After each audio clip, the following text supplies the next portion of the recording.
is a cry for help in a life-or-death situation at an Alabama prison. My life is in extreme danger, and the administration here knows that, but is doing nothing to help me. There is a $1,000 cash out hit on me, and they are fixing to send me right back into general population. If they do so, I intend to try my damnedest to kill me one first. Someone please help. This statement is exactly what happened. My name is Aaron Neeley, AARON, AIS number 138646, an inmate at Donaldson Prison in Bessemer, Alabama. On October 8, 2021, I was taken to UAB Hospital to have surgery, was tested positive for COVID, sent back and put into quarantine on Newside at Donaldson Prison.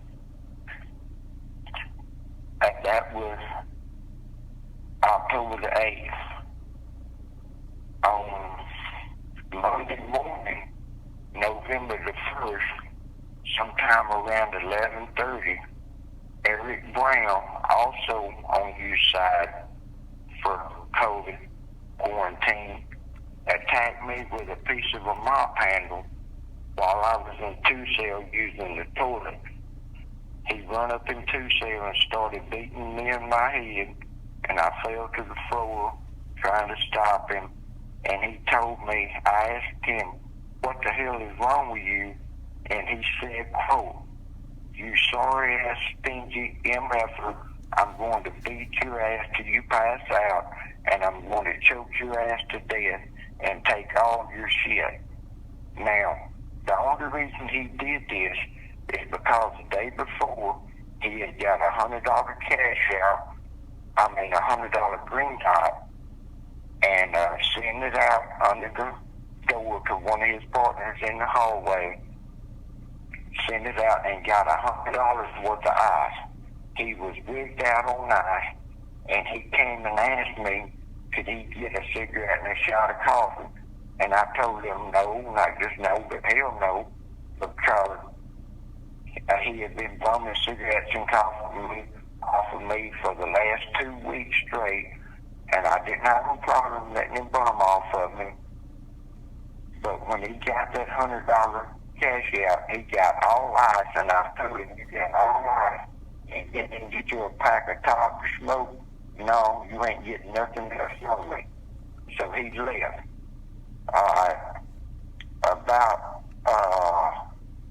This was on Sunday. This was on Sunday. He attacked me the next Monday morning about 11:30.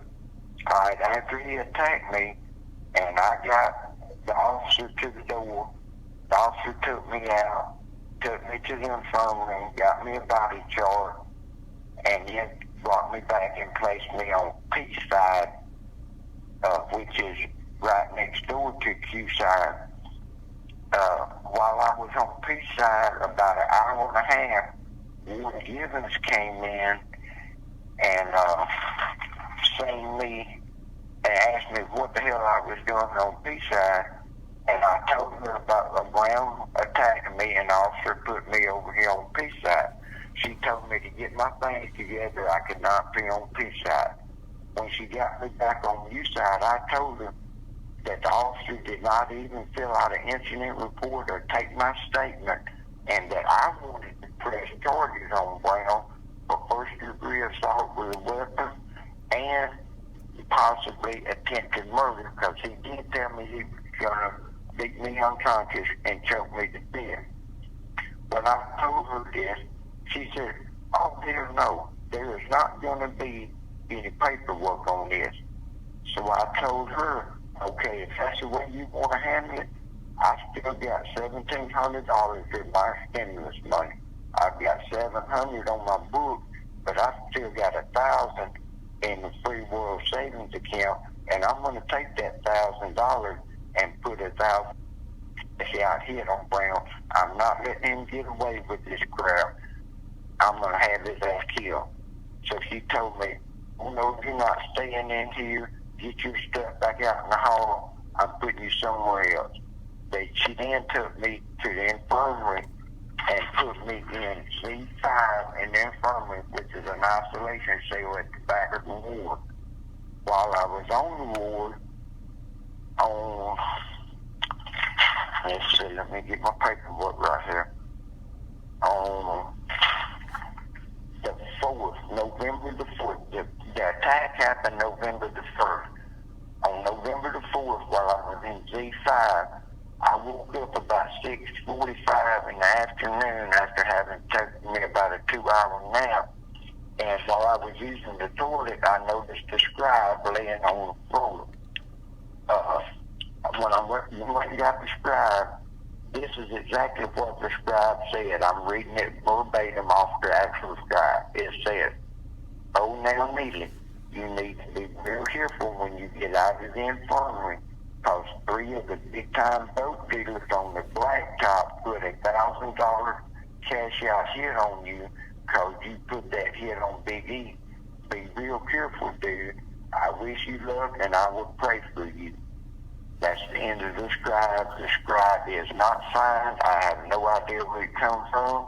I have no idea which one of the infirmary runners dropped it through my tray hole while I was asleep. I know it had to be one of the 3 runners that was there that day that I seen there. Okay. I called my sister on the phone. I had my tablet. I called my sister and told her what happened, and I asked her to call the warden and talk to the warden about this, them putting a hit on me. She tried to call the secretary, asked her what it was about. She told the secretary put her on hold, then came back and told her none of the wardens was available, that she would leave a message for them, and took my sister's name and number. My sister waited till later on that evening, got no response. She tried again. The secretary told her the same thing. She done this 2 days in a row, calling several times, and got no response whatsoever. Later, at about 12 o'clock that same day, it was, yes, it was. On Thursday, the same day before, November 4th, I had sent a scribe to Dr. Gronsky, my mental health counselor, through the head nurse, RN, and telling him that what happened and complete details of what happened, and asked him if I could see him and maybe get put back on medication, because I am under mental health caseload, but I am no longer on mental health medication. So he came and talked to me along and brought another woman counselor with him, and I told him everything and told him about the scribe that I got, and he said he was going to talk to the ward. Okay. Later on the next day, he called my sister and told her he had talked to the warden and was going to, and the warden said they were going to place me in protective custody. He was either going to transfer me or Brown. Okay, sis, are you still there? Yes. Okay. On Friday, November the 5th, Warden Givens come got me and moved me to Peachside, where I'm at right now. On Monday morning,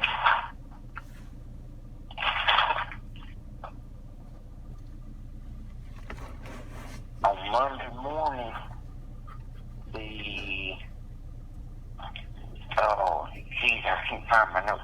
Anyway, last week, Officer T come got me and told me he needed to take me to the infirmary. When we got down in the hallway, he told me, hold on, I got to get one out of Q-side. I said, who are you getting out of Q-side? And he said, Brown. I told him, oh, no, that's my enemy. He's the one that jumped on me with a stick. The reason I'm in P-side, So he took me in the infirmary by myself. When I went to the infirmary, I'm supposed to be in protected custody now, according to Dr. Rusty, but they took me down the hall with all kinds of inmates over the hall. When I got to the infirmary, asked the nurse why I was there. She said, you got to talk to the provider to get released from quarantine. I told her I'd been released. She asked the provider. He said, yeah, he's been released. They sent me back to Peachside, but the officer walked me to the door in the infirmary that goes out on the West Hall and let me walk down the hall by myself all the way to the shift office, which is about 200 yards, where the sergeant was standing out in the hall waiting on me, and then he escorted me back to Peachside with all kind of inmates out in the hall. Okay. Just the other day, I won't say what day or who it was that came talking to me, but somebody from the administration came talking to me and told me that there is a hit on me, and that he discreetly asked around trying to find out what they're going to do with me, why they still got me in here, and said all he was able to find out is, as far as he knows, they're going to transfer Brown out of here and put me right back in population. He told me, you need to do something to try to get this stopped. That's the reason I'm making this statement and having it posted on YouTube to try to get somebody to listen and help me. This is the deal. He also told, I told him when he told me that, man, if they send me back to population, I know they're going to kill me, so I ain't giving them a chance to get me first. What I'm going to do, I'm going to go straight out there and get me a weapon immediately, get me an ice pick, and I'm going to pick at random one of the low-life pieces of crap inmates, which there are many here, and they're easy to spot. And I'm going to walk up on his blind side and stab him one time with an ice pick right there in the temple and kill his ass. And then hopefully be able to run to the shift office or to get to an officer and tell them what I've done, so that they have no choice but put me in a one-man cell, isolated where nobody can get to me. This is exactly what I'm going to do. And I'm in prison for killing 2 people. That's not the only 2 people I ever killed. I got 5 dots tattooed on my right hand in between my thumb and forefinger that represents 5 people that I killed and got away with it. Every one of the 7 people I killed, it was 100% vigilante justice, because they were messing with poor little innocent children, doing sick, devious things to these children. That's why I killed these 7 people. The investigators on my case claim that my motive was robbery, but that's a lie. It was not robbery. It was 100% vigilante justice, and I have absolutely no remorse whatsoever for the 7 people I killed.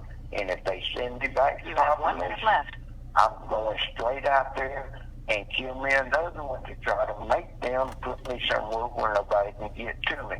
Somebody, please help me.